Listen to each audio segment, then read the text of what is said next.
certains livres qui sont ouverts, ou en tout cas ouvrables, à certains moments. Et dans cette même cellule, d'autres livres vont être fermés de façon complète. Il ne faut absolument pas qu'elle s'ouvre. Si jamais ce livre-là s'ouvre et est lu, je risque d'avoir un cancer. D'accord ? Donc c'est ce qu'on appelle le contrôle de l'accessibilité de l'information génétique au sein du génome. Et ce qui est important ici, c'est que les marques épigénétiques sont des marques qui sont réversibles. Contrairement à l'ADN, si j'ai une mutation sur l'ADN, je ne peux pas revenir en arrière. Si j'ai une modification épigénétique à un moment donné, cette modification est réversible. Alors, pour vous donner quelques exemples, oui. Tu dis qu'une modification épigénétique, c'est réversible. Oui. Mais elle se fait où la modification si c'est pas sur l'ADN? Ben, je vais le décrire ça. Je vous donne d'abord quelques exemples et après je vais décrire précisément quelles sont ces modifications. Donc là, je vous présente deux puces d'eau. Donc c'est des petites bêtes qui sont dans l'eau, qui sont microscopiques et qui, si elles grandissent dans un milieu aquatique où il n'y a pas le poisson qui la mange, eh bien, elle a cette tête-là.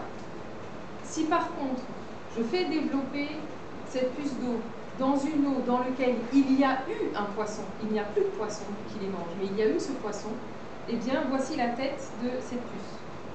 Pourtant, les deux puces d'eau ont exactement la même information génétique. Ce sont l'équivalent de deux jumeaux, mais ils ont reçu une information, un message qui fait qu'ils n'ont pas la même tête, ils n'ont pas le même phénotype, parce qu'on a parlé de phénotype tout à l'heure. Alors, je vous donne un autre exemple au niveau de la plante. Ces deux plantes ont le même génome, mais Linné, dont vous avez probablement entendu parler, qui est ce botaniste suédois qui a classifié les plantes, eh bien Linné les a classifiées comme si c'était deux plantes totalement différentes. Et pourtant, ce sont deux plantes qui ont exactement le même génotype, mais elles ont poussé dans un milieu différent et du coup n'ont pas du tout la même tête. Donc, là, c'est comme si je vous disais que c'était deux jumeaux. C'est un peu impressionnant de se dire qu'on a deux jumeaux qui ont deux têtes aussi différentes. Alors, ce qui fait la différence, c'est la méthylation de l'ADN. Je vous en reparlerai un peu plus tard, plus précisément. Alors maintenant, chez les mammifères, voici ici des souris qui génétiquement sont totalement identiques, sauf qu'elles ont grandi dans le ventre d'une femelle souris qui a mangé des quantités plus ou moins importantes de vitamine B12. Et selon la quantité de vitamine B12 qu'elle a mangée, eh bien vous voyez que le pelage, la couleur de la peau de ces souris n'est pas le même. Et si on vient rechercher, on s'aperçoit que, encore une fois, c'est la méthylation du gène qui donne la couleur de ce pelage qui a été modifiée. Alors maintenant, si j'arrive chez l'homme, on a deux exemples importants qui ont fait basculer littéralement la problématique de l'épigénétique. En tout cas, le premier exemple, c'est vraiment l'exemple fondateur de la recherche en épigénétique dans le monde. C'est le cas de la famille hollandaise dans l'hiver 43-44. Donc pendant cette courte période, une région de Hollande en particulier a été sous l'effet de la famine de façon intense. Alors j'ai noté quelque part, et je l'ai plus là. Voilà. Normalement, on doit avoir 2000 calories par jour pour vivre normalement. Et les femmes qui ont vécu cette famine ont eu entre 400 et 500 calories par jour, c'est-à-dire 4 fois moins que ce qu'on considère comme étant le minimum vital pour vivre. Et donc ces femmes, pour certaines d'entre elles, étaient enceintes. Et les enfants qui sont nés à la suite de ces grossesses, ou les enfants qui ont été allaités pendant cette période, ont tous un phénotype, ont tous des dispositions de leur corps qui sont semblables et ils ont un risque plus élevé d'avoir des maladies cardiovasculaires. Ils ont une taille petite, mais ça on s'est dit taille petite c'est normal parce qu'ils n'ont pas eu beaucoup à manger quand ils étaient dans le ventre de leur mère. Et ils ont tout un tas de pathologies qui sont communes entre eux. Et donc l'idée, c'est de se dire, quand la mère a été peu nourrie, eh bien l'ADN, pas l'ADN, mais les modifications épigénétiques qui sont autour de l'ADN ont été affectées, ce qui fait que ces enfants ont ces pathologies particulières. Alors plus récemment, il y a une vingtaine d'années, il y a eu ce qu'on appelle en anglais le ice storm, c'est-à-dire la tempête de glace au Canada. Donc en fait, au Québec, il y a eu pendant le mois de janvier 98 un tel froid soudain que vous voyez que les voitures là, elles sont complètement prises dans la glace. On aperçoit un banc aussi pris dans la glace. Et la difficulté, c'est qu'en dehors du fait qu'il y a eu un stress immense pour les personnes qui habitaient hors des grandes villes ont eu un temps important sans électricité. Vous imaginez, pas d'électricité quand il fait moins 30 ou moins 40. Et des problèmes de transport, etc. Et donc ceci a créé un stress intense auprès des mères. Et on suit aujourd'hui ces enfants qui ont une vingtaine d'années. Et de nouveau, on s'aperçoit que ces enfants ont un risque élevé de développer, ils développent des pathologies cardiovasculaires et de façon plus fréquente que dans la population générale. Donc je passe mon temps à vous parler de plus fréquent parce qu'en fait, c'est pas du tout ou rien, c'est des questions statistiques et donc on a des difficultés à être très précis dans ce qu'on est en train de définir. On a une idée de la façon dont les choses se passent, mais on est encore dans un mode de recherche et on n'est pas certain de ce qu'on présente. Donc, si j'essaie de donner un peu un historique de notre façon de penser l'ADN, donc moi j'ai une formation initiale en génétique, d'accord? Donc à l'époque où je faisais mes études, c'était le grand projet du décryptage du génome humain.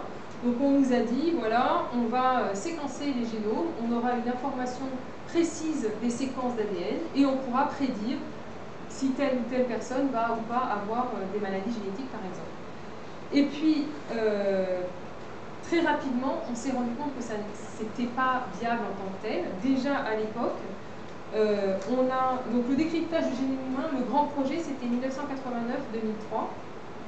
Et déjà en 1983, Barbara McClintock a obtenu le prix Nobel de médecine, où elle a montré que justement il y avait une instabilité et que même, donc là l'exemple qu'elle avait, qui est ici, c'est du maïs, donc c'est plusieurs pieds de maïs de génomes identiques et pourtant vous voyez bien qu'ils n'ont pas la même tête.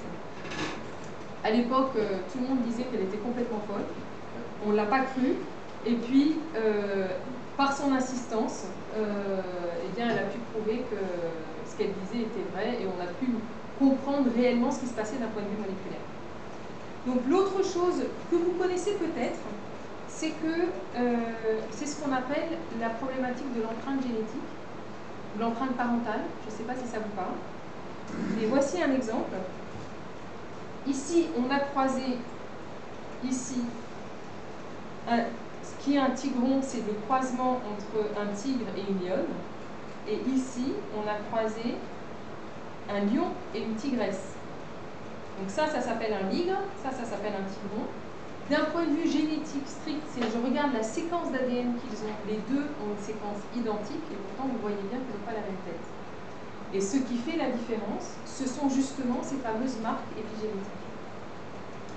Et donc, pour essayer de mieux comprendre ces phénomènes qu'on connaissait un peu, parce que ces croisements-là qui apparaissent pas dans la nature, ces croisements ils viennent de ce qu'on observe dans les eaux, on les avait observés, mais on n'était pas capable de les expliquer, donc aujourd'hui on essaie d'expliquer ces phénomènes-là. Donc, après le décryptage du génome humain, aujourd'hui, on a ce qu'on appelle le projet ENCODE, qui est justement d'essayer de comprendre la fonctionnalité du génome, donc comprendre dans quelle mesure, dans quelle situation, le génome va évoluer d'une façon différentielle. Alors comment ça fonctionne? C'est la question d'Annie. Donc vous avez ici un chromosome. Donc ça, je pense que pour vous, un chromosome, vous en avez au moins entendu parler. Si je déroule le chromosome, ce que j'observe, c'est d'abord de l'ADN. Mais il n'y a pas seulement de l'ADN. Cet ADN s'enroule autour de structures qu'on appelle des nucléosomes. On ne va pas rentrer dans le détail, mais ce sont des protéines, histones, ce sont des protéines qui sont associées à l'ADN. Et quand on a des modifications épigénétiques, qu'est-ce qu'on a comme modification? On peut avoir d'une part la méthylation de l'ADN, mais ça ne change pas le code. On peut avoir des modifications des protéines, les fameuses histones, qui peuvent avoir énormément de modifications. Et on peut aussi avoir des micro-ARN, mais je ne vais pas vous présenter ça plus dans le détail. Donc, qu'est-ce que ça va induire tout ça? C'est que selon ces modifications épigénétiques qui sont listées ici, et je ne vais absolument pas rentrer dans le détail, sauf si vous avez des questions précises, ça va induire que dans certaines situations, mon ADN est compacté, il est fermé, c'est l'histoire du livre collé dont je vous parlais tout à l'heure. Et dans d'autres situations, il est ouvert, ou en tout cas ouvrable. C'est mon exemple de livre de tout à l'heure. Donc par exemple, si vous mangez beaucoup de sucre, votre corps va produire de l'insuline, d'accord? Eh bien ça veut dire que le livre qui code l'insuline va s'ouvrir pour que vous puissiez avoir de l'insuline produite. Mais ça ne sera le cas que dans les cellules du pancréas. Même si vous mangez des tonnes de sucre, vous n'allez jamais produire de l'insuline dans votre corps, parce que ce livre-là est complètement fermé. Donc cette histoire de fermeture ou d'ouverture de ce qu'on appelle la chromatine, c'est-à-dire l'association entre l'ADN et les protéines associées, les histones, c'est ça qui est la base de l'épigénétique.